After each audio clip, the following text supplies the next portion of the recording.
Bonjour à tous, c'est Jefferson Emossé.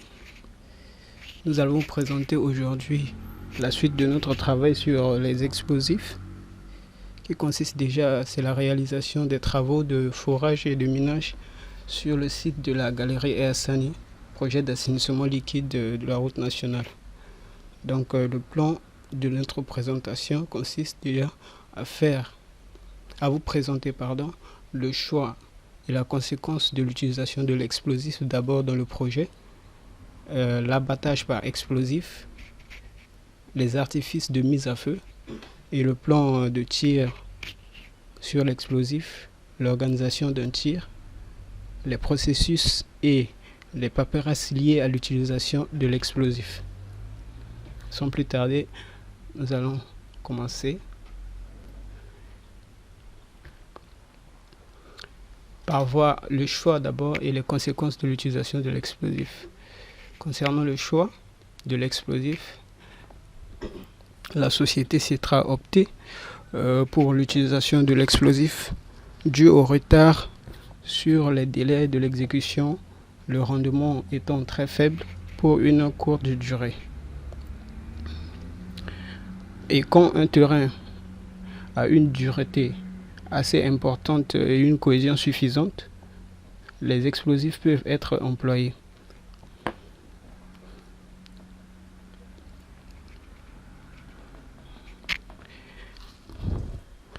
On va voir les risques spécifiques au creusement de la galerie avec de l'explosif. On peut voir l'éclatement brutal du front ou la voûte sous l'effet d'une forte contrainte, par exemple, que vous voyez sur l'image. On peut avoir aussi les venues d'eau subite dans le sol et aussi les poussières et les gaz toxiques qui peuvent être dangereux pour les employés. Et ensuite, on va voir la surface libre. Qu'est-ce que la surface libre déjà? Dans le cas du creusement des galeries, la surface libre disponible est un front de taille. La première opération de tir consiste ainsi à créer artificiellement une surface supplémentaire et un volume de dégagement pour les autres mines, c'est-à-dire les mines de bouchons par exemple.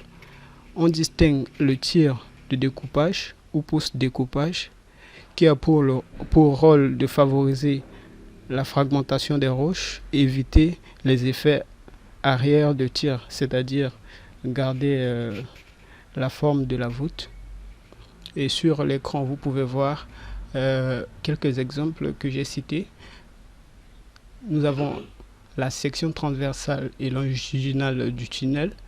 Nous avons les effets d'un post-découpage ou découpage sur l'image et aussi le plan de découpage par mine.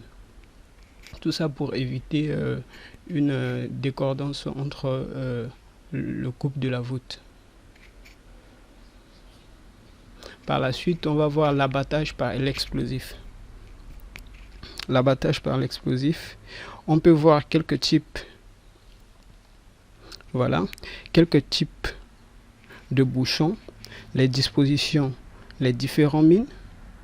Nous avons les bouchons à gros trous centraux que vous pouvez voir sur l'écran par la flèche ici.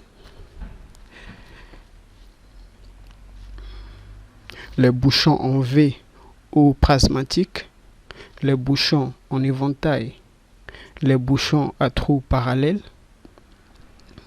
Concernant le traçage, voilà le cycle d'abattage lié à l'explosif.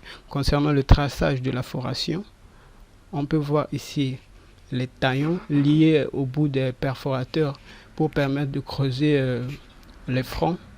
Et cela, par exemple, le choix des taillons dépend aussi de la nature des roches. Et aussi, vous pouvez voir à côté les images de quelques coupes du traçage de l'affront. Et par la suite, on peut voir le chargement des mines dans les différents trous de décompression, les mines d'abattage et les écarts par rapport aux mines. Après ça, on peut voir aussi les indicateurs à préciser pour un front de tir. On peut citer par exemple quelques-uns. On peut apercevoir sur un front de tir, par exemple, les dimensions réelles de la section, le positionnement des forages, c'est-à-dire la distance entre trous pouvant nécessiter une adaptation de la qualité d'explosif. On peut voir aussi le nombre de forations réellement forées, c'est-à-dire ajout ou suppression de numéros de détonateurs, la présence de zones de terrain plus détériorées que prévu, la présence des cavités perçues lors de la foration. Sur les images, on peut les voir. Par la suite, nous allons passer aux artifices de mise à feu. On peut voir sur l'image quelques artifices de mise à feu appareils cités. On a les exploseurs classiques, premièrement, ou séquentiels sur l'image, et aussi les pistolets pour la mise à feu, le starter initiateur par exemple. Et nous allons passer aussi aux dispositifs d'amorçage qui sont aussi très importants. Nous avons le détonateur ordinaire, les détonateurs électroniques et aussi en bas ici à droite le cordeau détonant, et à gauche nous avons le booster.